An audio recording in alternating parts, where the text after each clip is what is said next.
Hello everyone, ఈరోజు నేను instant premix poha ఎలా చేసుకోవాలో చూపించబోతున్నాను. మనకి మార్కెట్లో 2 టైప్స్ ఆఫ్ పోహా దొరుకుతుంది కదా, ఒకటి థిన్ అండ్ ఒకటి థిక్ పోహా. సో అందులో నేను థిక్ పోహా తీసుకున్నాను. వీడియోలో చూసినట్టు అవి లో ఫ్లేమ్లో డ్రై రోస్ట్ చేసి పెట్టుకోవాలి. తర్వాత ప్యాన్ పెట్టుకొని ఆయిల్ వేసుకొని అందులో ఆవాలు, మినప్పప్పు, పల్లీలు, పచ్చిమిర్చి, కరివేపాకు వేసుకొని మంచి ఫ్రై చేసుకొని తగినంత సాల్ట్ వేసుకొని ఫ్రై చేసుకొని తర్వాత మనం డ్రై రోస్ట్ చేసి పెట్టుకున్న పోహా ఉంది కదా, ఆ అటుకులు అందులో వేసేసి మంచిగా ఫ్రై చేసుకోవాలి. అంతా మిక్స్ అంతా దానికి పట్టేటట్టుగా కలుపుకొని పెట్టుకోవాలి.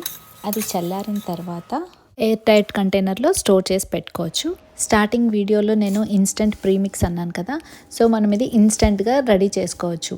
మనం ఇక్కడ ఎంత క్వాంటిటీ ప్రీమిక్స్ పోహా తీసుకుంటామో అంతే క్వాంటిటీ హాట్ వాటర్, అంటే బాయిల్డ్ హాట్ వాటర్ అందులో వేసేసి 5 minutes లిడ్ క్లోజ్ చేసి పెట్టిన తర్వాత మనకి ఇంకా పోహా రెడీ అయిపోతుంది. సేమ్ మనము ఫ్రెష్గా పోహా చేసుకొని ఎలా తింటామో అలానే ఉంటుంది టేస్ట్.